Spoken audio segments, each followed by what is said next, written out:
السلام علیکم یا علی مدد۔ تمام مومنین سے درخواست ہے کہ چینل پی کے اہل بیت ٹی وی کو لازمی سبسکرائب کریں۔ آج ہم بات کریں گے کہ بچے بدشکل یا بچے بدصورت کیوں پیدا ہوتے ہیں، اس کی کیا وجہ ہے، کیوں بچے خوبصورت نہیں پیدا ہوتے۔ اس کے بارے میں ہے کہ امام جعفر صادق سے یہی سوال پوچھا گیا کہ لوگ بدصورت کیوں پیدا ہوتے ہیں۔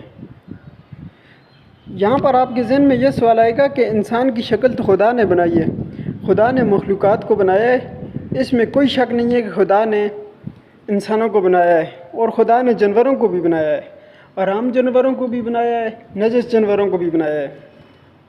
تو اسی طرح انسانوں کے اندر بھی طبقات ہیں۔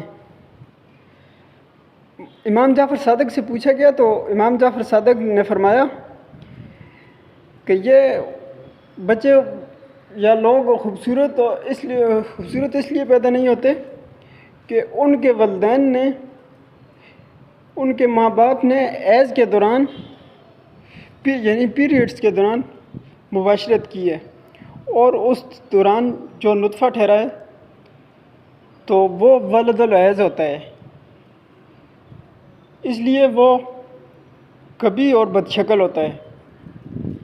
اسی لیے حیض کے دوران مباشرت کرنا جائز نہیں ہے۔ اگر اس دوران کسی نے مباشرت کی ہے اور اس سے جو نطفہ ٹھہرا ہے تو اس کے اثرات ہوں گے، چونکہ اس کی ابتدا ایک آرام کام سے ہوئی ہے، اس لیے اس کے اثرات شکل و صورت میں بھی آئیں گے اور بعد میں بھی دیکھنے پڑیں گے۔ لہذا کوشش کرنی چاہیے کہ ایسے کاموں سے اجتناب کرنا چاہیے۔